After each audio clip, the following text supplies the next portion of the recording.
Good evening, one and all.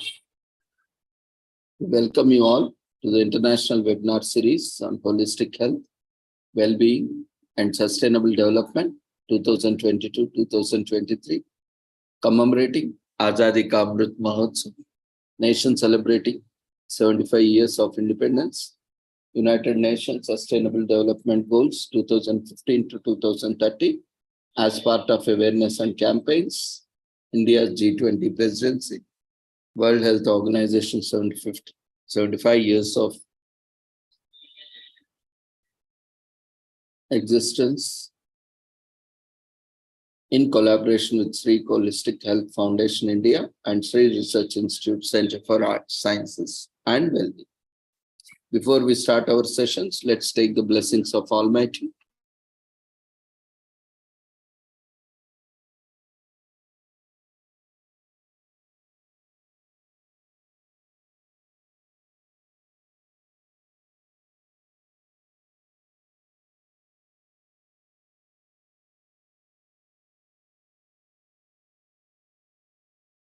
कुरुत्वं कल्याणम् आरोग्यं धनसम्पदः शुभं कुरुत्वं कल्याणम् आरोग्यं धनसम्पदः शत्रुबुद्धिविनाशाय दीपज्योतिर्नमोऽस्तुते दीपज्योतिर्नमोऽस्तुते शुभं कुरुत्वं कल्याणम् आरोग्यं धनसम्पदः शुभं कुरुत्वं कल्याणम् आरोग्यं धनसम्पदः.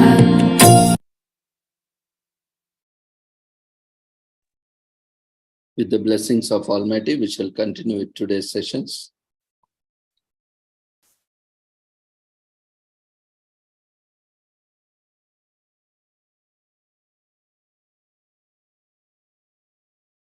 Today, we are commemorating International Day for the Eradication of Poverty.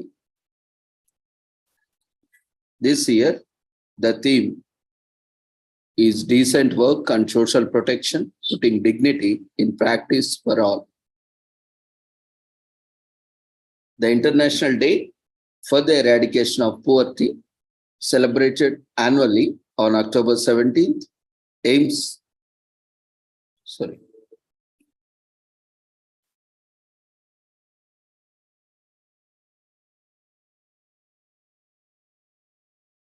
Actually, this is on 17th.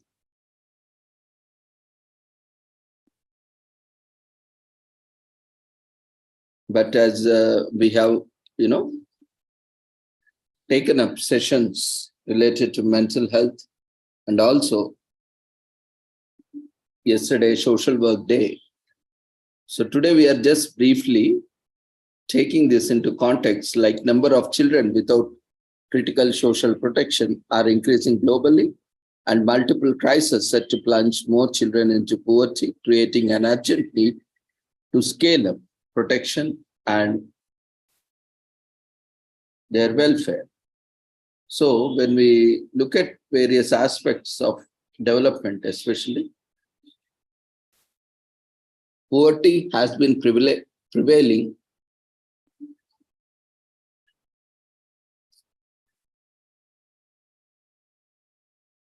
since quite long period. In fact, poverty could have been eradicated if genuine efforts were put to eradicate poverty. But as we have seen, though there are efforts put, but we don't see a genuine effort to end poverty. Why I am making such a statement? In the view of evidences which we are seeing, first is wastage of food production. We are producing, how much we are producing?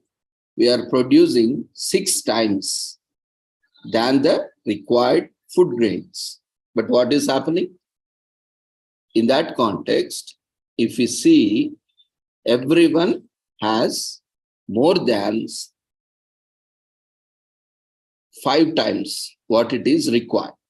So suppose say If one person is eating 1 kilo, so we are producing 6 kgs. So every person has 5 times more excess food than what is required. It is very much clear. And this is the statistics provided by United Nations and other international organizations. Then why poverty exists? Are we really putting genuine efforts to elevate poverty? Still people are dying with hunger deaths. Why? When we have food production, which is 5 times more, totally 6 times, 5 to 6 times more than required, why we are not able to reach everyone, leaving no one behind? Are we really putting genuine efforts? No. This no doesn't come from me, but the intent, what we say, the intent of really eradicating poverty is not seen by anyone, not even any international NGO or not by any government. Why? Of course, there are various socio-political, cultural, religious reasons. If everyone gets food, what is the basic thing? Food, clothing, shelter. And then comes medical and health facilities. If these things are there, then people will not listen to you. Now, in the context of elections in India, though that is contextually, it's a coincidence, but still, and recent war between Israel and Palestine, and now see the major forces are joining up. US has already joined Israel, and many people are dying there daily and getting injured, thousands and thousands of people on both sides. And many people still, some parts are completely isolated. They have become disconnected, and they are also now struggling without basic food, water, basic food supply, water supply, power supply in some areas. Though there are huge camps set up, rehabilitation camps, where huge number of people are under or in rehabilitation camps. But why is it deliberately happening that we are still, that some players are deliberately maintaining this poverty, or we are having genuine efforts to end this poverty? If we have genuine efforts in ending this poverty, at least there should be no hunger deaths. Forget about socio-economic status, but at least we could have prevented hunger deaths because we have enough food grains that are being produced. So that's why I make such a statement that if we sincerely put an efforts, now who is stopping you? Who is stopping anyone for that matter? Where we have excess food production, which is 5 to 6 times more than required, can we not feed them who are dying with hunger? Can we not prevent hunger deaths? We all need to ponder upon, question ourselves, each and everyone on the planet, are we really committed for poverty eradication? Are we really committed to prevent hunger deaths? Then what is stopping us when we have so much food, which is excess and which is getting wasted also? More than 50% of the food is getting wasted, which is produced at various places, from production site to retail. We have seen earlier also, we have commemorated, and we have seen how much food is wasted. at the farm level due to lack of minimum price and due to lack of transportation, due to lack of storage, due to lack of supply chains, due to lack of distribution. And because of all these, finally, distribution includes both public as well as commercial distribution. And the food grains are not reaching the one who require them, who are in need of. And that's why these hunger deaths are happening. And many are malnourished, undernourished. All these problems are due to, it's not because of we are not able to produce, but it's because we don't have that intent or we don't have that commitment to ensure that whatever is produced is reaching the one who are in need of it. That genuine efforts is lacking with everyone. And we are wasting a lot of food. We are buying so much of food. And see daily how much on an world basis, how much of food is getting wasted in restaurants, from roadside till the most expensive hotels. How much food is being wasted, how much food grains is wasted without being consumed, and it is creating a lot of greenhouse gas emissions. Waste, which is creating a lot of pollution and causing harm to the environment and also to the nature, human beings, and so on. So why this is happening and what we can do to prevent this? First, we need to recommit ourselves at a global level to ensure, starting from global level to the local level, to judicially use the food grains and distribute it properly. We have seen many times the classic example of tomato price or the classic example of onion price, or for that matter, any commodity that is edible, that is widely being used. We take a classic example of tomato price, which is because perishable soon. And that's why we have seen many times the yield has been thrown on roads and farms itself, left to rotten, because there is no minimum price. You know how much it costs to produce 1 kilogram of tomato, how much water is required, how much land is required, how much human efforts, hours are required to produce 1 kilogram of tomato, or for that matter, any food grain, and what we are doing. And what is the price farmers are getting? 1 rupee, 2 rupees per kilogram, 3 rupees per kilogram. Is this justifiable? Are they able to cover their expenses? All these are important aspects. Basically, farmers are feeding us. Without them, no matter what we earn, but we cannot eat money, we cannot eat any metals like gold, silver, platinum. At the end of the day, we have to eat something to survive. And that comes only from the farmers. We are giving huge subsidies, huge waves of to a lot of other industries.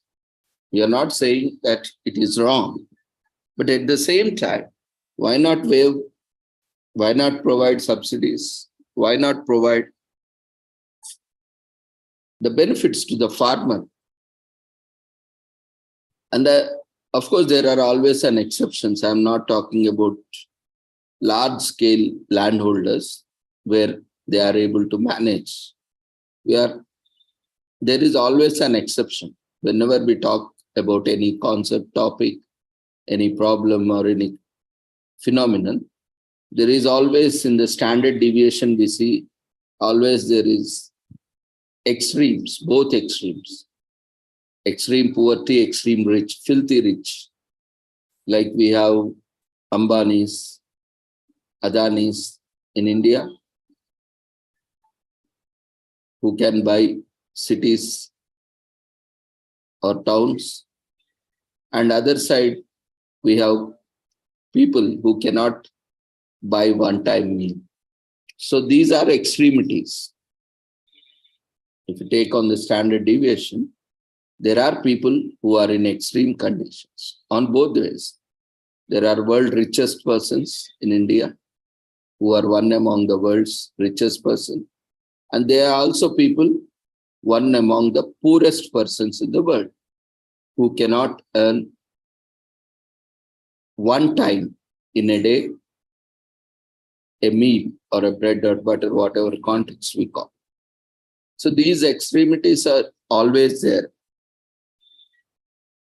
So how we are going to meet this? Okay, we are not saying at least, you feed everyone the same thing, but at least the minimum, no one should die because of hunger, right? At least the basic food, whatever you give rice starch also fine, but at least they should be consuming something. They should not, no one should die with hunger, right? So the lack of our commitment, dedication towards eradicating poverty will solve a lot of problems, social problems, psychological problems, financial problems. And nowadays, we are seeing a lot of freebies, everything given for free. Of course, we have to give free, but not for everyone. Free for those who really need them. But not to ones who doesn't need them. Anyway, these schemes should reach the beneficiary who are in need of them. But often we see most of these freebies which has crossed the viability or the benefits through which this freebies can offer to an individual or the community. We have seen now from positive impact, it is going to negative impact. It is making people lazy. It is making labor costlier and also leading to unavailability of labor or human workforce. Labor, in term here, we are referring to everything, everyone at all levels, from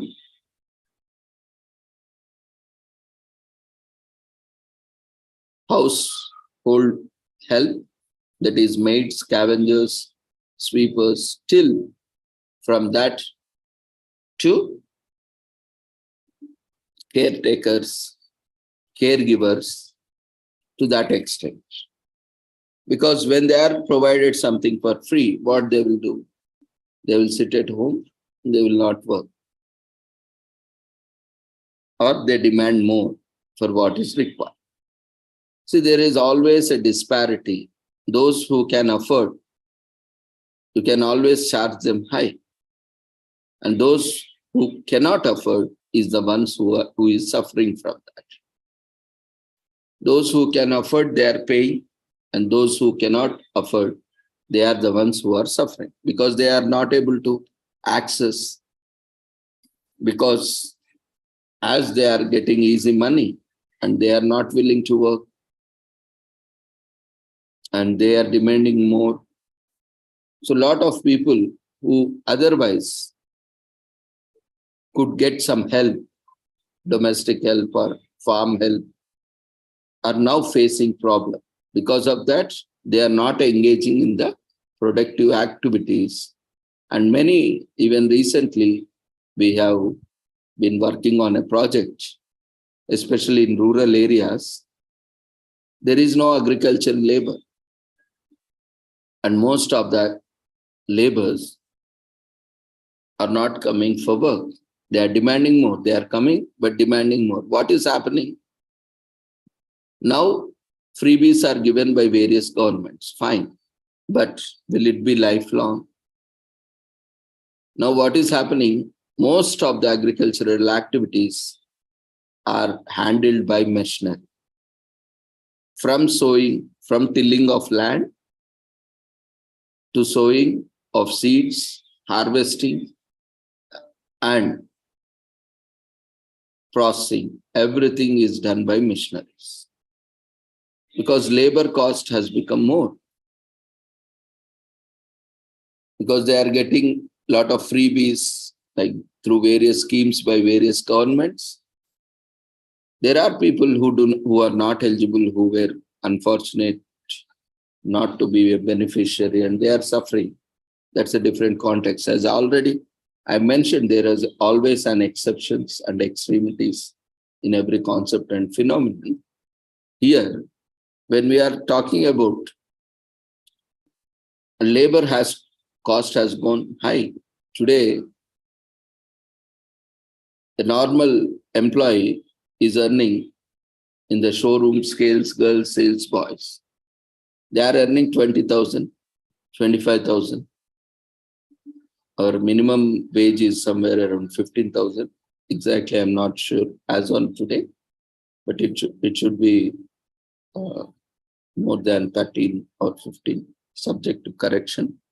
At this point, I am not sure exactly. So they are earning 20, somewhere around 15 to 25,000 to 30,000. But now agricultural laborers, how much they are earning? Generally now, we recent survey conducted, we found that they are demanding at least 1,500 per day. If they come half day, it is at minimum 500 to 700 or 750 or 800. If they are attending full day with a break in the lunch for again 2 to 3 hours, generally they go early and they take rest, come back home in the afternoon and go back. That is most of the cases where it is in the proximity. Otherwise, where it is far away, they are going early morning and they are coming back, because mostly what happens, due to extreme heat, they are not able to work in the afternoons, mid-afternoons. So that's why, and it is also not recommended. It's a, heat-related hazards are there. So they can get health issues or get sunstroke, get dehydrated or hydrated. These issues are there. So they are starting again once the sun subsides and the temperature comes down. Around 3, 4 like that, they are again starting and work. So 2 shifts, morning and afternoon or evening, whichever is up. So they are earning somewhere around 25,000 to 35 to 40,000 per month. Now imagine in urban cities like metro cities, where employees are earning 15, 20, 25,000, 30,000. In the rural village, now the labor has become so costly.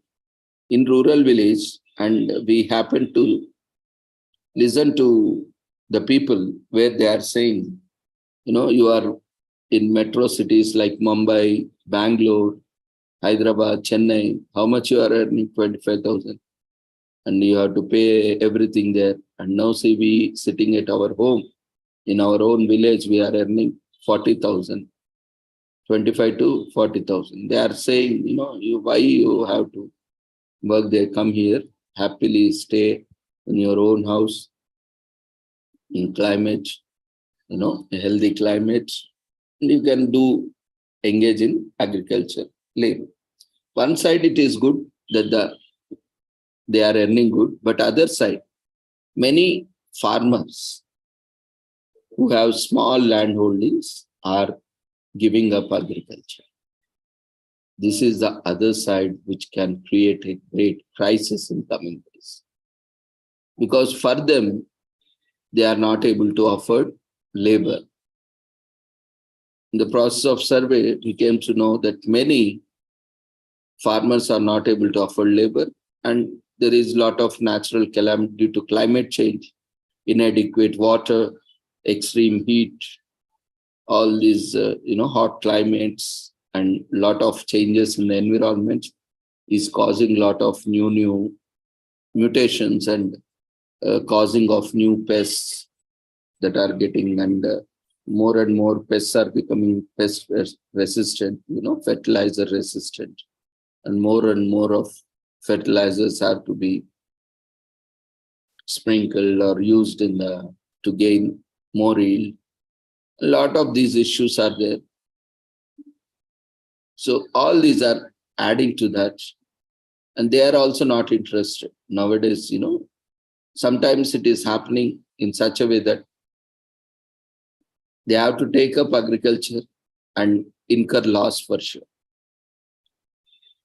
So from that point where they can earn at least what have invested, and in some cases, I'm not saying in every case, in some cases, they know before itself that if they take up agriculture, they are going to incur certain loss.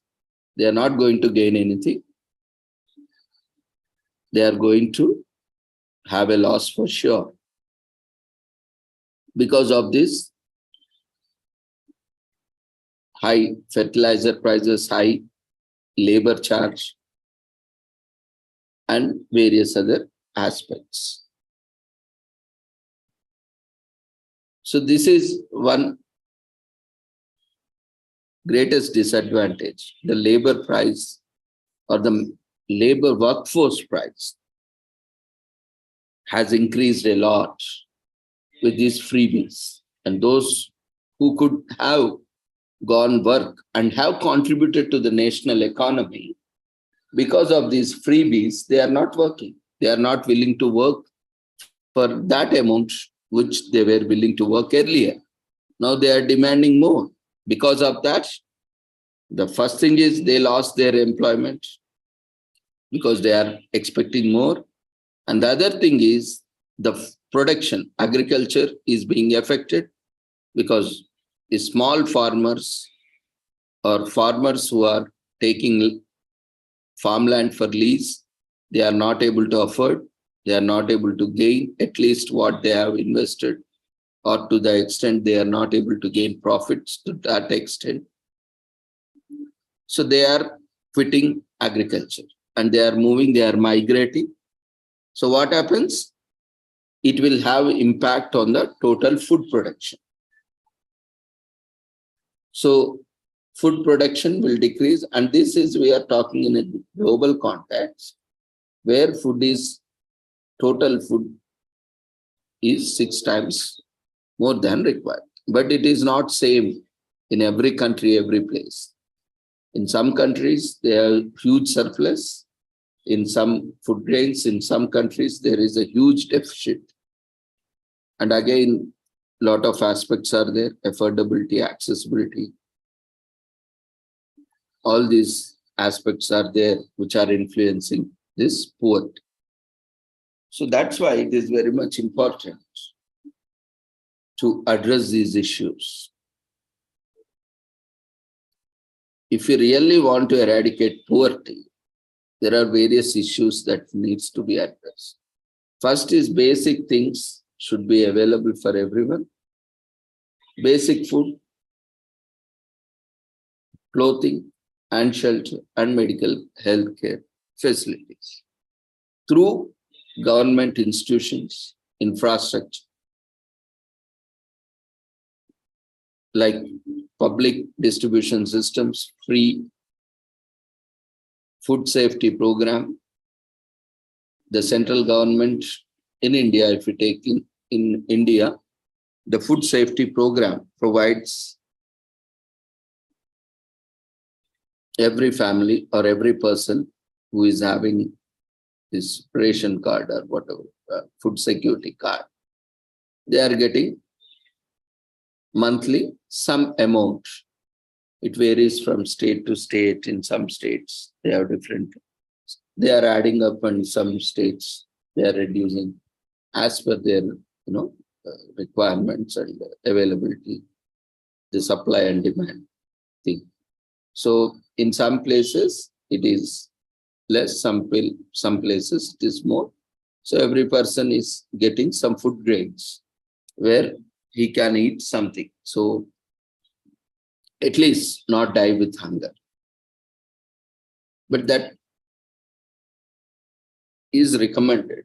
And again, lot of abuse happens in this field. And there was also one survey conducted. In that, many people, those who are taking this rice, wheat from the fair price shop or, these ration shops or public distribution system delivery, they are not consuming it. Some are at least consuming to make some breakfast or tiffin items like idli, dosa or something like that. But many are selling it off. Again, that's a huge loss for the government. Now, government is buying at a price of somewhere between 20 to 30 rupees per kilo and distributing free or for 1 rupee or 2 rupees, 3 rupees or 4, 5. It depends from state to state. It is distributing the food grains. It is purchasing at a high rate and it is distributing at almost free or at a very negligible price, like 1 rupee, especially if we take in Telugu states, or 1 rupee, 2 rupee rice has been very popular per kg through free public distribution systems. And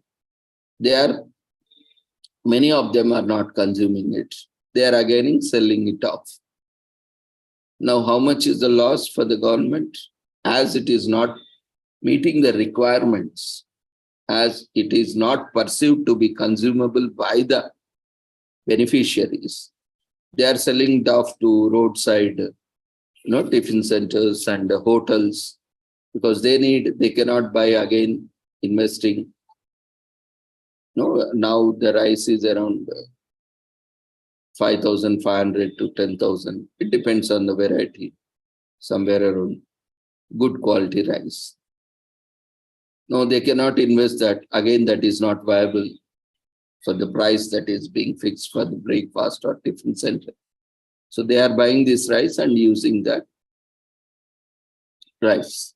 So the prime purpose of giving these food grains, which has to be consumed, is not served. Not totally, but at least half or most of the cases. So they are being misused, and it's a huge loss for the government because they have to keep continuously procuring at that price. And anyway, people are not consuming it. And who is getting benefited? Of course, this is also another way, it is indirectly benefiting public only because they are getting, these tiffin centers or small hotels, roadside eateries are getting benefit that they are procuring this at a lower price. But this is not the mechanism, delivery mechanism that should go, because it is an abuse of the system. If they have to get in a less price, then there should be some scheme available or a program where they can buy it at some price, or they can also have for commercial purpose. But this is purely for personal purpose. This program is intended for a different purpose, and that is for a different purpose. Or at least, if governments want to feed the people directly instead of giving grains, we can have community kitchens like Hare Rama, Hare Krishna.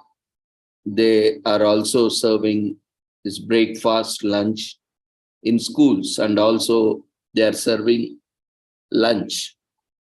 Like even in Telugu states, we have Annapurna meals for 5 rupees.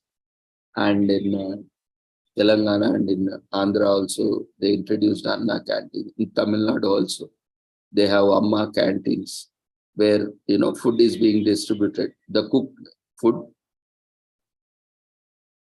the most commonly consumed food, is being prepared and served to people. That is also one good idea, because anyway, people are not consuming and they are selling it off. There is no point in it. That is not serving the purpose. Instead of that, this is a little bit better, where, then they need not prepare and they can go consume as much as they want by paying something, which is negligible. But again, that turns out to be at a higher price comparatively to this 2 rupees or 1 rupee or 3 rupees per kg. And again, they have to pay at least 2 rupees or 3 rupees or 5 rupees per plate for one-time meals or one-time breakfast or one-time tiffin. So here, at least those schemes are comparatively good, but again, there also certain times, especially these are, community meals which are run by spiritual organizations are far better, much more better at times. I have personally seen these canteens run by, ISKCON and some spiritual organization. They prepare food as it they are offering to God. So I have seen them. They are very genuine. They are very nutritious and of good quality, and it can be consumed. Even I once visited and I consumed, where they have a huge kitchen and they prepared and they offered it to Lord, and before sending in a very hygienic manner, as if they are serving to God. So such place, that is very highly nutritious, and along with all the benefits have the spiritual benefits. That is highly recommended also. But that is not case in every other alternative system. In the same systems we see where locally for school children in many government schools, they are providing, again, that is grains and other vegetables and other things to provide afternoon meals. Some of them are providing whatever is being put, but some places we have seen,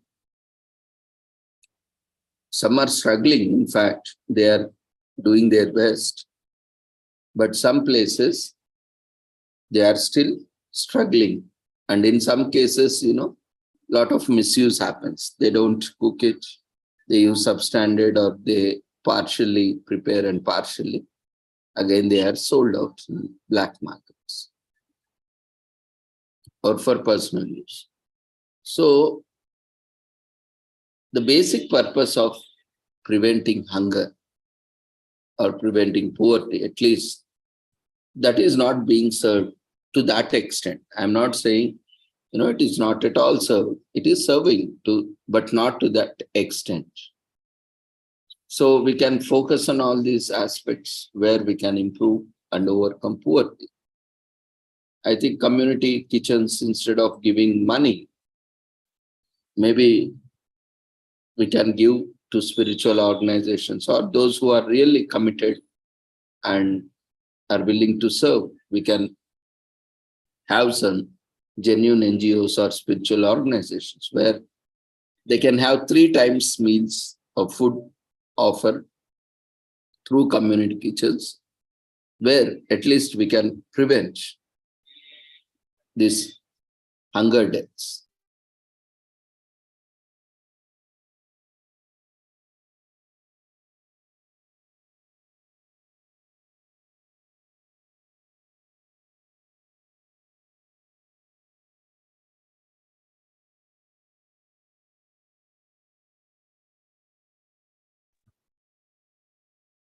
And apart from that, as we are going to soon commemorate on October 17th, the International Day for Poverty Eradication, let's all together take oath that we will do something to eradicate poverty and have a world without poverty. So with this short note, actually yesterday I wanted to convey this, but already, we had exceeded our estimated time or proposed time. So I could not, anyway, I am talking daily, so I gave much time to the speakers. So we allotted more time for them. So there are few things yesterday I wanted to tell. And one more thing I wanted to propose is have a social work day dedicated to women also, because women are also contributing a lot. We have a lot of women, like yesterday, we had one more commemoration, Durga Bai Deshmukh. She is founder of Andhra Mahila Sabha in Telugu states, and it has really did wonderful job, especially in South India, and also have been a role model for girls and women empowerment. I think we can take her, and in her memory we can have even Indian Social Work Day or Indian Women's Social Work Day, so that we can take it up as a proposal and we can commemorate. At least we will start from this. We'll start anyway, as I had thought yesterday. So we will commemorate this year. We'll see when is Durga Bai Deshmukh birthday, and accordingly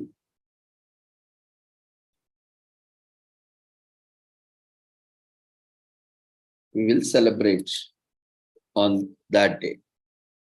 So I think it is on 15th July. She is born. She is also an advocate by profession, and so we can celebrate 15th July as Indian Women or Women Social Work Day on that day. So we almost, this year is over. Next year we'll see. In July, mid-July, anyway, March we have World Social Work Day, and October we have Indian Social Work Day. Maybe in between both of these we can have 15th July as Indian Women Social Work Day, commemorating her birthday.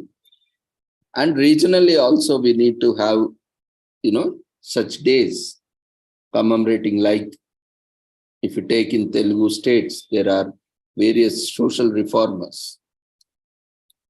Prakasham Pantulu, Viresh Lingam, and lot of people, Allur Sita Ramaraju. And in every state, we have Shivaji, we have Rani Rudnamma Devi. Every state has lot of social workers, social reformers who have contributed immensely. So we also need, like we are doing commemorations, national commemorations, international commemorations. Similarly, we can also do at a state level or at a district level or at a, town level, city level or a village level, where we can also commemorate along with the national figures. We can also have one day dedicated to acknowledge all those who have contributed locally, because we are engaged in community development work or rural development. This is also very important to recognize. Yesterday I wanted to mention one more thing also, that why this entire gamut of this research, publications, or education went out of track. Because we were more focusing on education from the West, that is from abroad, and lot of publications, which we were aiming. When we were quoting our own, citing our own, local publication or, this thing, many of the international publications did not accept it. This is one of the reason where, so people wanted to cite their authors and their publications, only those were accepted. I have seen many times, even my colleagues, many of the colleagues, since years, they also tried in that way, that didn't work. And again, they found various suggestions, and they found that this is working out and the other way is not working. That's how, though we had a lot of research in India by various eminent scholars, researchers, academicians, practitioners, but now the things are slowly changing. But earlier, it was very costly process in the very first place, and it was not so easy to get published. So what they were doing, they were quoting all, making the Western references, Western citations. So literature was mostly on Western based, though studies are based locally, but still most of the references, theories are from the West. That's how the entire gamut of, this changed over a period of time. And we had given more importance to that rather than our own. It's like somewhere we have been brainwashed. We all have been brainwashed or brainstormed that we are inferior than the West. That's why we are not able to come up and say, this is our own rich indigenous knowledge system. Today, when we talk about indigenization or Indianization, there are a lot of people, our own people, who criticize. This has to be seen in different contexts. They are brainwashed or brainstormed in such a way, they have already fixed that they are always inferior and whatever comes from the West is superior. That's why they are not even able to accept it, and they are always on the criticism spree. That no, whatever is there, that is only science, that is only superior, that is only standard. This kind of highly prejudiced, highly biased, highly judgmental things are happening. That's why anything we talk, and due to a lot of invasions, basically India was a Hindu country, if we talk about India. Later, Christianity invaded in various forms through trade, and later Islam invasion happened. Earlier, there was no Islam, there was no Christianity. But after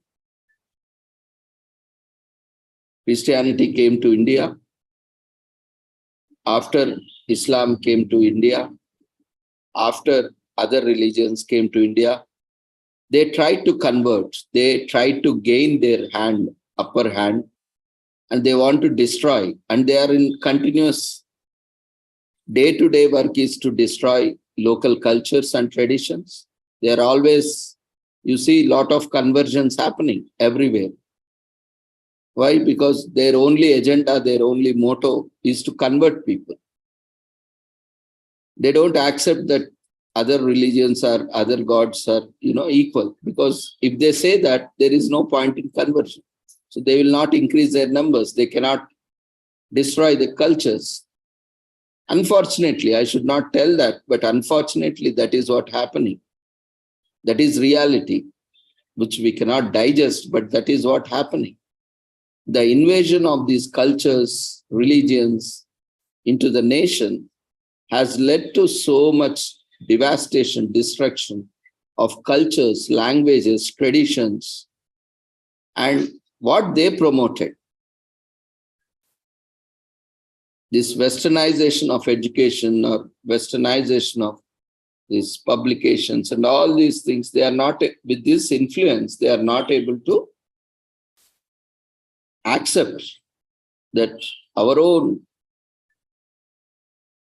they are so much influenced, they are so much carried away, they are so much, persuaded that they are not able to accept their own language as superior than any others.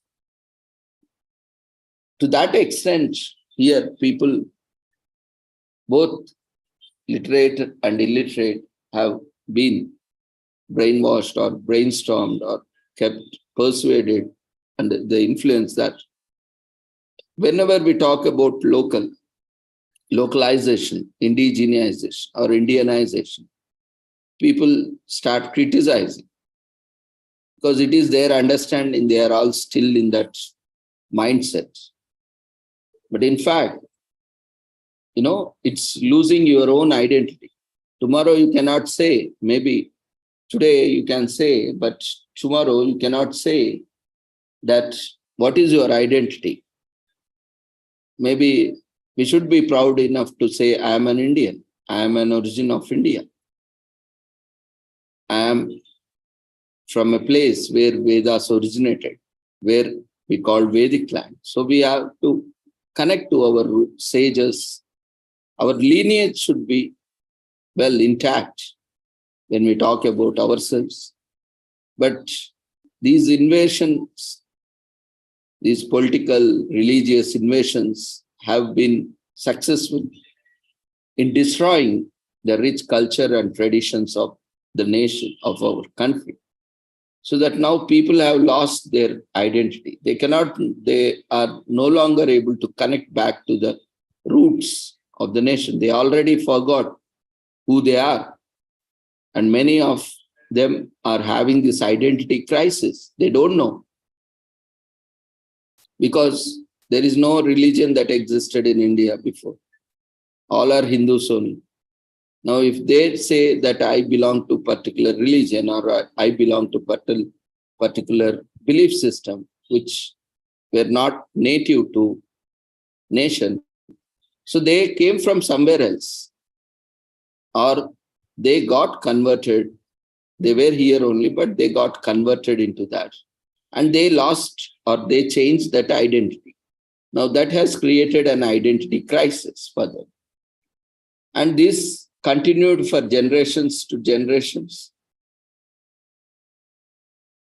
And they have always this, that I was something, but I became something. My grandparents were something, but now my parents, I am something, my children are going to be something else. Because again, tomorrow we don't know what they will become or what they will adapt.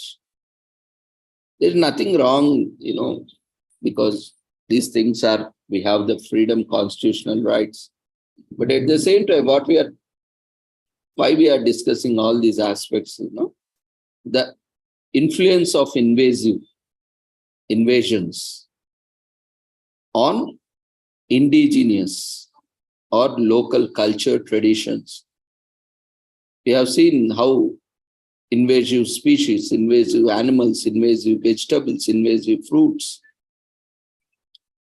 are taking toll on indigenous local species. Similarly, these invasions, cultural invasions, religious invasions, have destroyed many religions, native languages, native cultures, native traditions of many countries across the world. There are a lot of case studies. You just Google it, you'll come to know how they have destroyed. They have the greatest credit of destroying cultures and traditions, languages across the world, including India. So when we have such a challenge, so this is also one important area where social worker or a social activists need to work. So we all need to think. Our education did not give us the knowledge and wisdom. We are also carried over because whatever, yesterday also many speakers were talking. Yesterday I was part of many deliberations and many people were saying, even in the philosophy course, 80% of the syllabus is Western philosophy. Now you are studying in India and it is course from Indian University. And you don't have philosophy which is from India.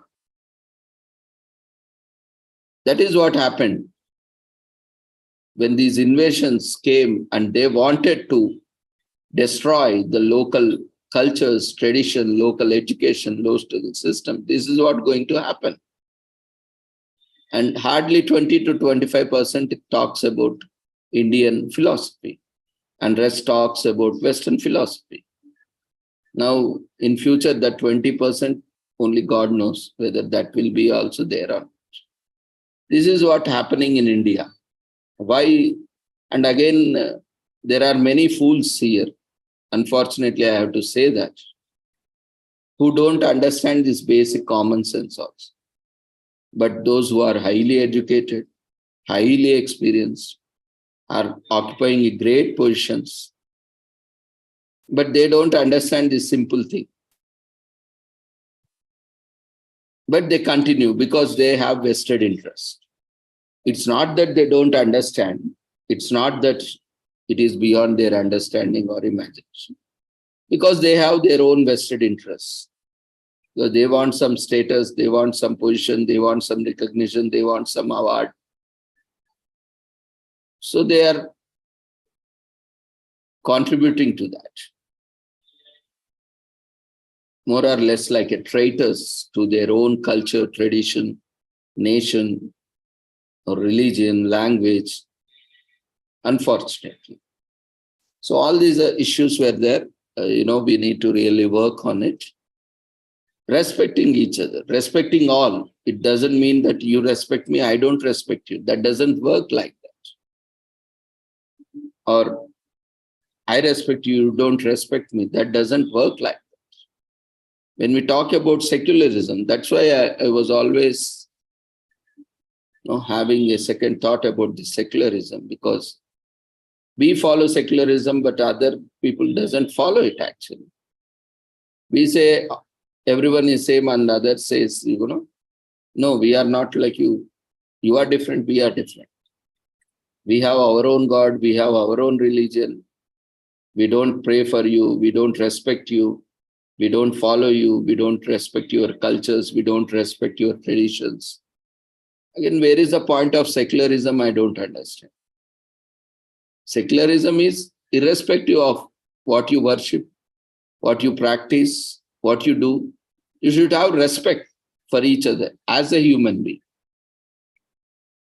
See, everyone eats something. I may like idli, you may like puri, other person may like vada, or other person may like pav bhaji, or some may like roti. No matter, doesn't matter. They can consume whatever they like. But at the end of the day, the common thing is we need to satisfy our hunger.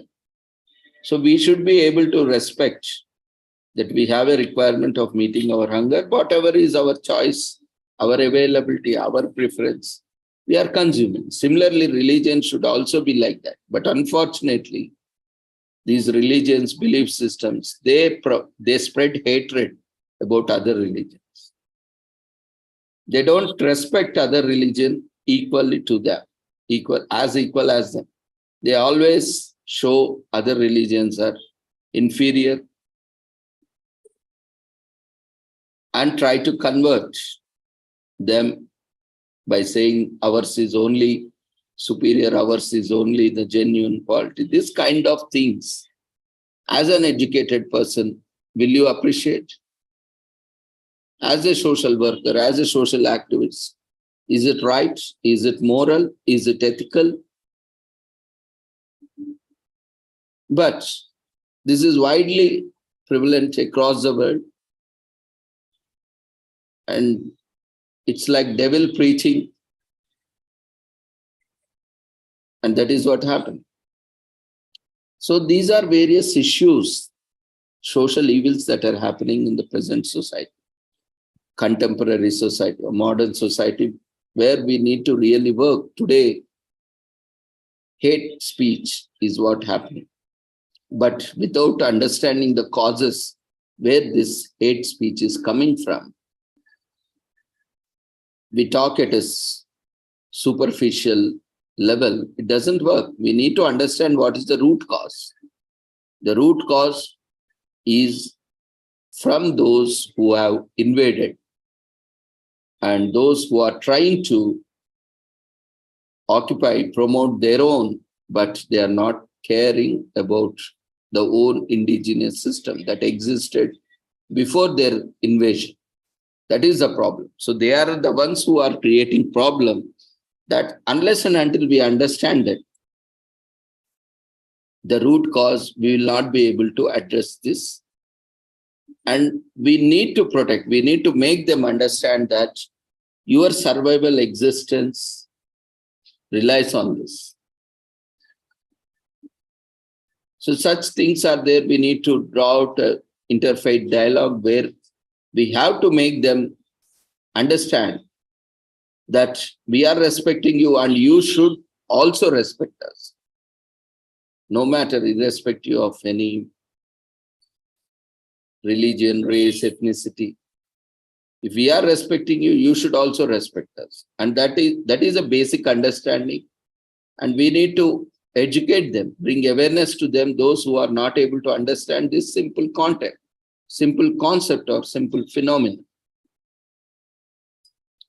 So this is what, primary, lot of things are there. Anyway, so I wanted to share yesterday and I want to talk. So due to paucity of time, I could not put in. So anyway, we will come to today's commemorations. Today, we are also commemorating World Sight Day on October 12th, which is second Thursday of October. It is initiated by the Lions Club International Foundation during their Sight First campaign in an effort to spread awareness about preventable blindness and help people who are visually impaired. So in 1970, Melvin Jones established Lions Club International, which was a service organ. The Lions Club International has organized a variety of projects across the globe, like fundraisers for typhoons and cyclone victims, diagnosis and management for people with hearing disorders, community hearing, and cancer screening projects. One of the well-known Lion Club's international projects was the Sight First campaign, started in 1990. This campaign aimed to fight blindness due to trachoma and other causes of blindness. Though these campaigns helped over 488 million people who were visually impaired. During the Sight First campaign in 2000, the Lions Club International and the International Agency for the Prevention of Blindness, IAPB, proclaimed every second Thursday of October to be observed as World Sight Day. The primary objective was to draw the public's attention to the importance of the following safe practices to prevent blindness and other problems related to vision. So medication kits and financial assistance were provided to the needy. This day was observed by millions of people worldwide to spread awareness about eye care and also appreciate the gift of vision, which is a blessing in every sense of the word. This day was also a step towards the World Health Organization Vision 2020 which aim to intensify and accelerate prevention of blindness activities so as to achieve the goal of eliminating avoidable blindness by 2020.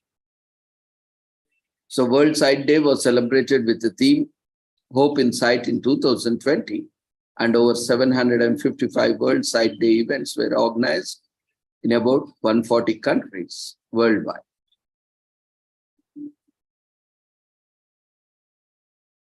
Today, we are also commemorating World Arthritis Day,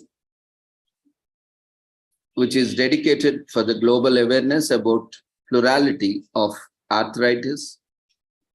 So this day is to raise awareness through activities and awareness campaigns. Discussions are held regarding the symptoms connected to arthritis and the importance of early diagnosis. Patients are also told of the ways to gain access to proper medical treatment among the different types of arthritis and ankylosing spondylitis, gout, lupus, osteoarthritis, and rheumatoid arthritis. With timely medication intervention, patients can lead to comfortable life. So World Arthritis Day was brought by the Arthritis Foundation. Arthritis is derived from the Greek words anthro, meaning joint, and its meaning inflammation. Arthritis is a condition involving inflammation of the joints. It can affect any living thing that has bones. Evidence shows that ankle arthritis was present in dinosaurs, and it has been present in humans as well. It was one of the most common afflictions of prehistoric peoples. It was first closely examined and classified in William Musgrove's work, De Arthritis Symptomatica, written in 1715 in the West. The conditions such as rheumatoid arthritis and osteoarthritis, there is no cure. Through regular exercises and weight reduction can suppress the effects. There is, of course, a pharmaceutical aid that focuses on reducing the pain of the condition, rather seeking to remove it. So physical therapy also helps. For a person suffering from arthritis, movement becomes difficult, yet they must exercise and keep their joints mobile. To reduce inflammation, which has shown marked improvements in the long-term relief of the pain associated with it. Many associate arthritis with the elderly health concerns that affect them. This is mostly correct, as the statistical evidence shows that over 65 are in fact the primary sufferers, but 30% of all sufferers are also under age of 65. With some of them being teenagers also, and some rarely infants as well. Today is also commemorated as Urugu Day of Cultural Diversity of the Races.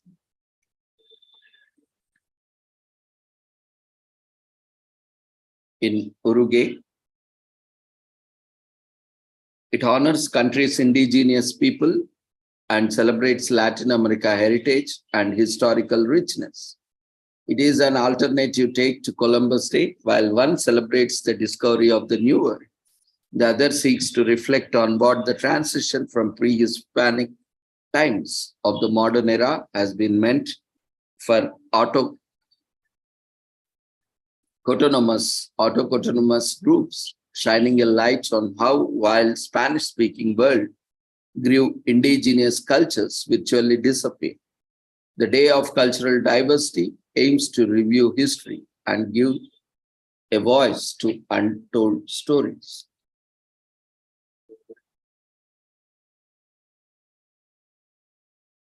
Today is also commemorated as National Vermont Day, which honors the state's rich culture through fun and educational activities.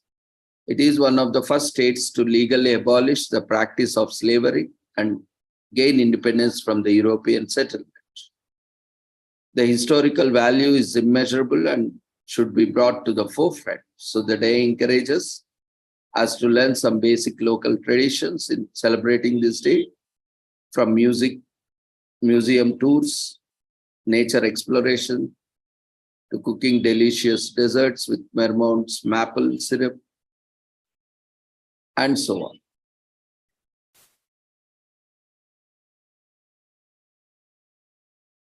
Today is also commemorated as National Savings Day in US. As our relationship with money in this materialistic world is so important because it affects almost every decision, we make National Savings Day to give time to think about your saving and spending habits and what can be done to improve if you are not saving quite enough. And saving doesn't have to be painful. There are lots of easier ways to save in order to bring your dreams within reach.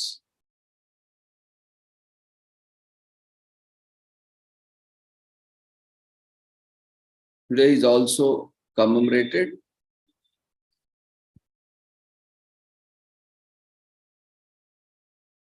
as National Free Thought Day in US.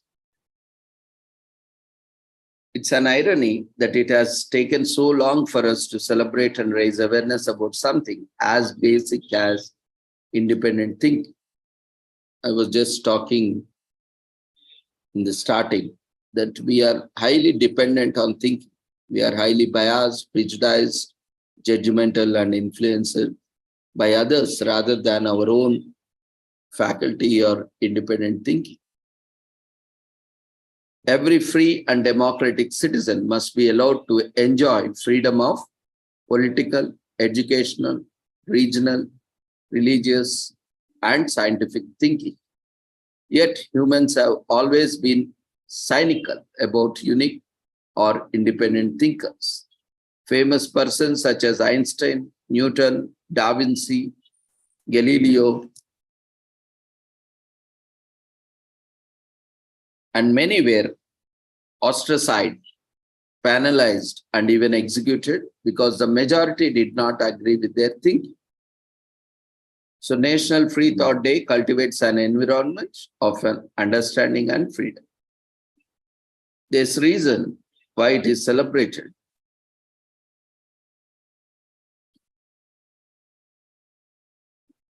On October 12th, on this day in 1692, William Phips, the then governor of colonial Massachusetts, wrote a letter to the British monarchs expressing concern about how the Salem witch trials were heard and prosecuted according to spectral evidence.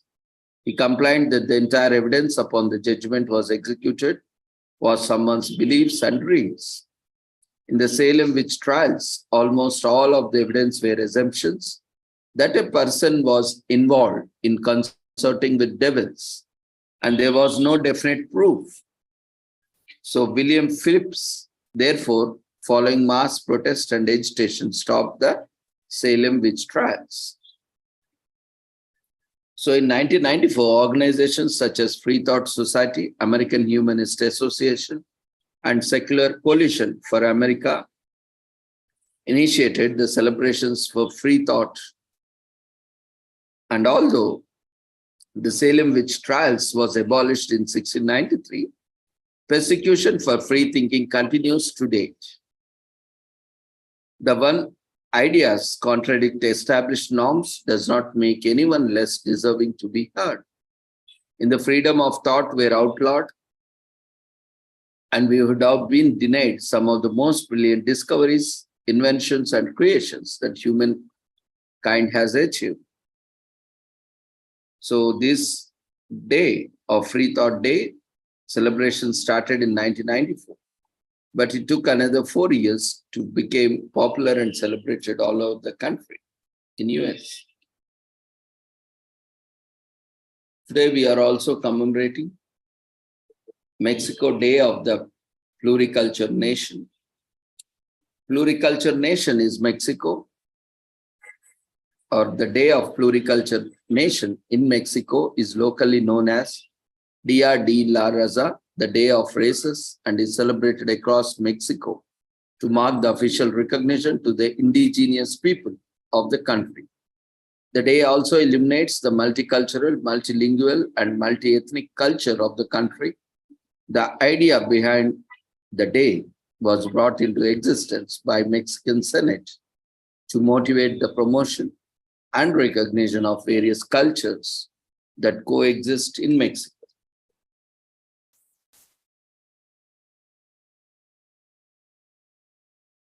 Today is also commemorated as Indigenous Resistance Day in Venezuela to honor heroes of anti-Spanish resistance and appreciate Venezuelan indigenous cultures and history.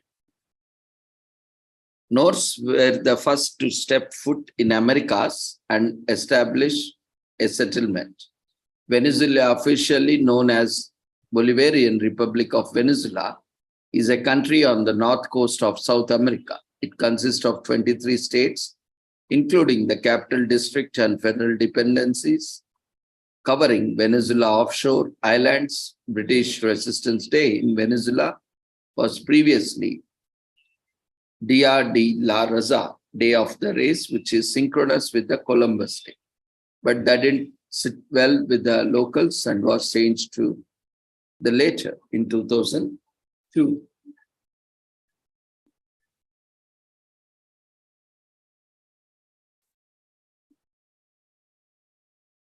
Today is also commemorated as Farmers' Day, as I was talking in the beginning.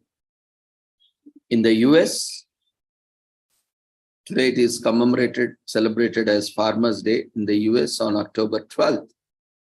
The profession of farming began around 12,000 years ago with the domestication of livestock as hunter-gatherers settled down and started to plant their own food. In short, farming is one of the oldest jobs around. So let's take a moment to give some love to all the farmers who work tirelessly to feed us year-round. Farmers' Day in the US is observed on October 12th every year, and other countries celebrate this day on different days. Within India and Pakistan hold large celebrations. And also in various countries, it is celebrated on different days based on their significance local. Agriculture is one of the world's oldest and vital professions. Farmers have remained one of the highest contributors to economic growth, while consistently feeding the people who rely on their goods. Originally referred to as Old Farmers' Day, National Farmers' Day was cultivated to celebrate the hard work farmers put into growing their crops. The date of October 12 came about as it lands at the end of traditional harvesting period, allowing farmers to participate in festivities which can sometimes last the entirety of the month. Additionally, every 3 years, the harvest moon will fall in early October, preceding the leading up to National Farmers' Day on 17th. In fact, Loranger, Louisiana, there's an Old Farmers' Day festival which celebrates and showcases the traditions and methodologies of farming before it became the modernized and scientific venture it is today. Usually in the states of northern US, the first frost would occur in the beginning of October, if not in the middle, requiring many farmers to harvest their crops beforehand to prepare for the winter. Now, because of scientific developments in farming techniques, the traditional growing period can be prolonged to increase yield and profit. Part of the reasoning why National Farmers' Day tend to extend its celebrations in rural areas to National Farmers' Month, entire October, or by the end of the October, till end of October. So people began to leave their nomadic hunter-gatherer lifestyle and settle down as farmers. And the British Agricultural Revolution began due to unprecedented increase in agriculture production in mid-1600s. The NFU, National Farmers Union, was founded in Texas by 10 family farmers. The union advocated for voting rights for women, fair market access for farmers and increased cooperative rights in 1902. Farmers' markets began in Los Angeles as a way for farmers and merchants can sell their wares from permanent stalls in 1934, from farm to table goods.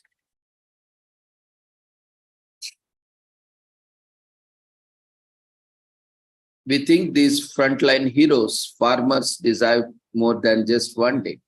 So we will be celebrating all week or all month. As we highlight the hard work, dedication, and grit, the farming, that is farming, and celebrate all the results that are white.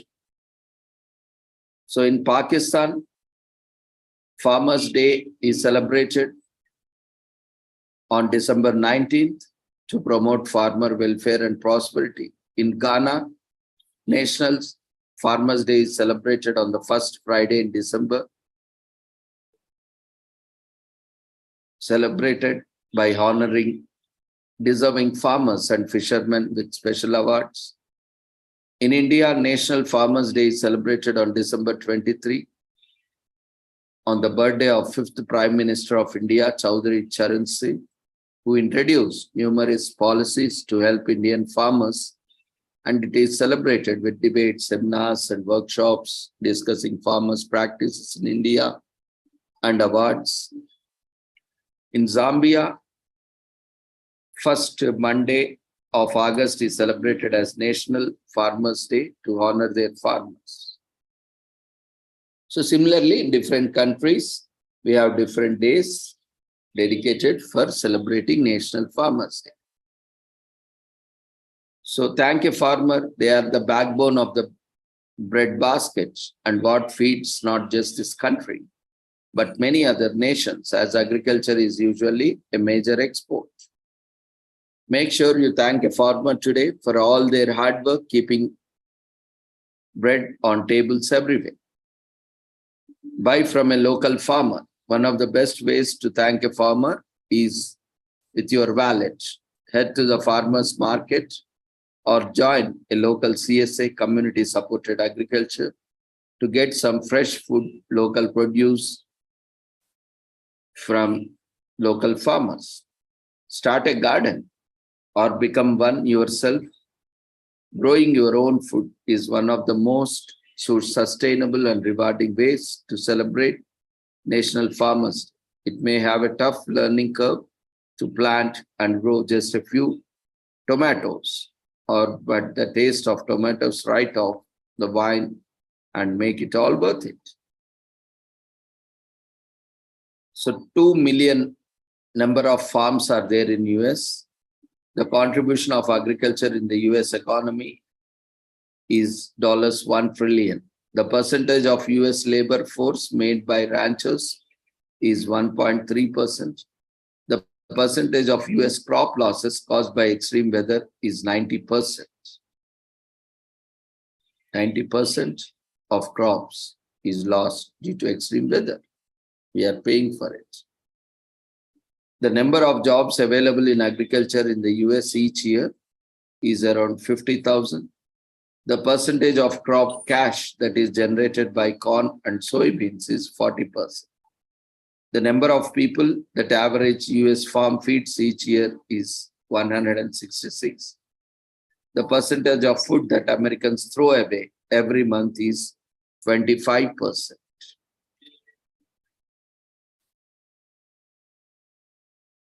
So support your local farmers by shopping at the local farmers market. Keep in mind that by shopping with small business owners, provide their family or expand their business. According to Start Your Own Mini Farm, according to one of the top Kansas City PR firm, only 2% of the Americans grow their own food. So it's a better way to celebrate National Farmers Day than to become your own farmer.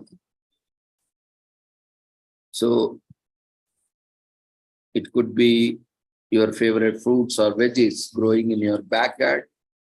Many neighboring neighborhoods have community gardens where you can test out your green thumb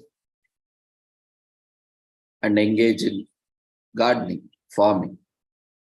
So when you are stripes with the farmer stand, we are not saying to throw out your sunblock, but it might be fun to show solidarity with your local farmers by spotting your own t-shirt tan, enjoy a sunny day outdoors, and learn the true meaning of farmer stand.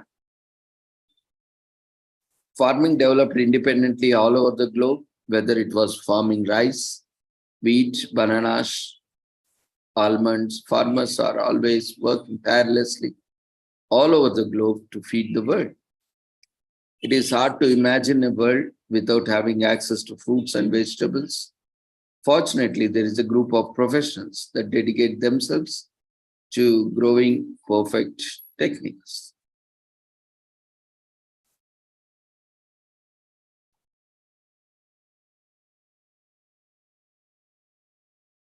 Farmers are dedicated hard workers. Deciding to be a farmer is a decision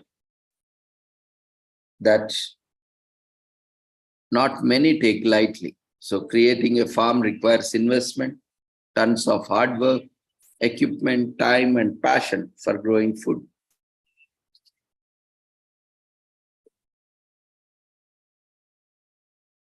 Today is also commemorated as Equatorial Guinea Independence Day in Equatorial Guinea.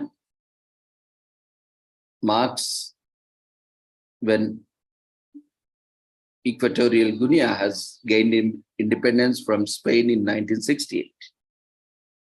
This is located in West Central Africa and is divided into one major landmass on the continent of Africa and islands. Due to Spain's centuries-long time domination of the country, the national language is still Spanish. The country does have over 18 states recognized languages, including English, French, Portuguese, Hindi, Combo, Susu, Gujarati, Bubi, Hassaniya, Arabic, Nazbi, etc.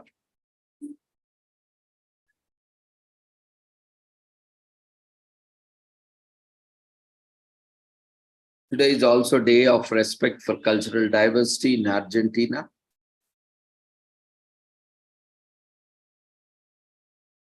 This revisits the day of Christopher Columbus arrived in Americas and sparks a conversation surrounding diversity and the importance of indigenous communities. It was first observed in 1940 and born as a feast of race, but later on it changed names to future autochthonous group in the forefront, originally intended to commemorate the Hispanic influence on Americas. The day was since expanded to include all cultures.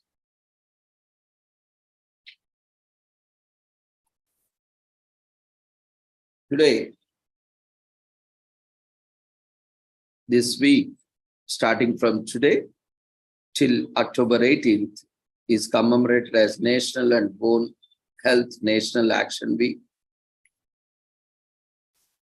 If your back and joints hurt, you are not alone, because bone and joint ailments are some of the most common problems facing millions of people around the world. Bone and Joint Health Action National Action Week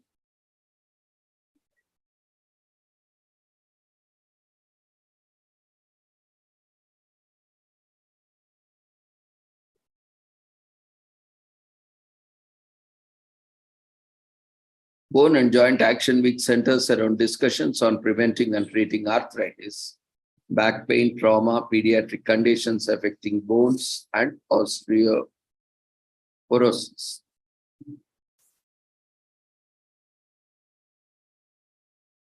So Bone and Joint Health National Action Week has 5 full days of activities. On October 12th, World Spine Day, October 16th, So if you are suffering from some kind of trauma due to accident or fall, don't miss World Trauma Day on October 17th. And everyone should be in the house for World Pediatric Bone and Joint Day on October 19th and World Osteoporosis Day on October 20th. According to the World Health Organization, falls are the second leading cause of accidental deaths around the world. People over age 65 have greatest number of fatal falls globally. That's why getting regular bone density tests are important. Yoga is one of the best exercises to strengthen your joints and bones. If you can't do a full downward dog, that's okay. Lots of instructions.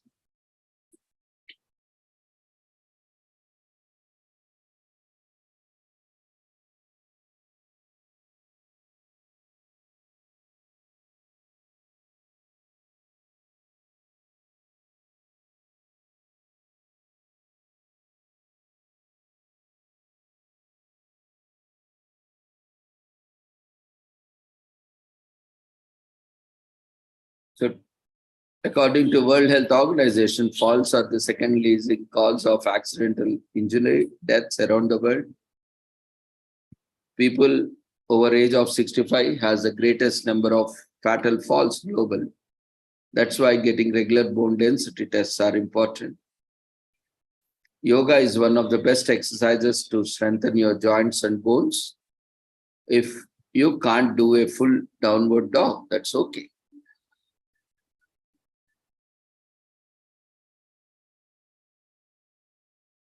Lot of instructions offer modified versions of yoga.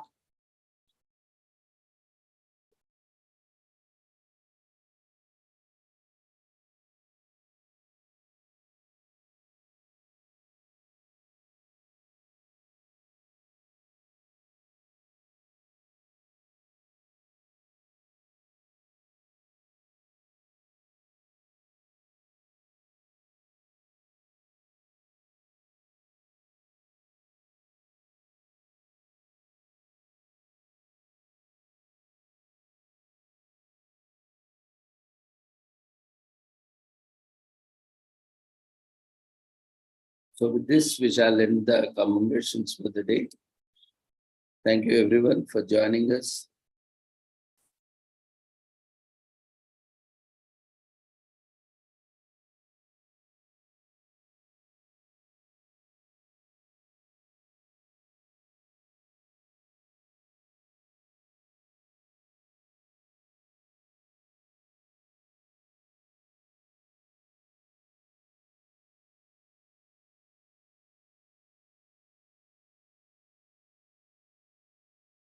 And feedback form has been raised in the form of polls. We request everyone to fill the feedback form. The registration form has been already shared in chat box. You can fill the registration form after filling up the feedback form.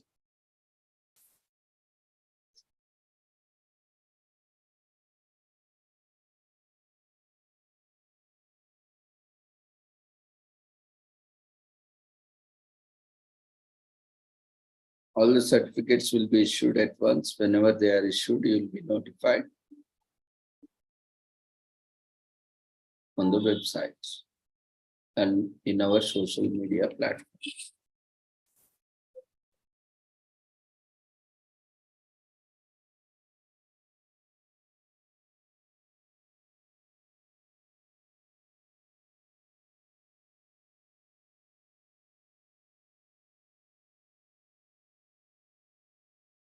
Thank you everyone for joining us today. Keep joining daily at 6 o'clock for different commemorations.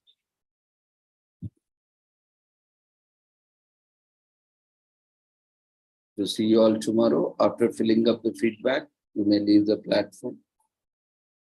Thank you everyone. Take care. Good night.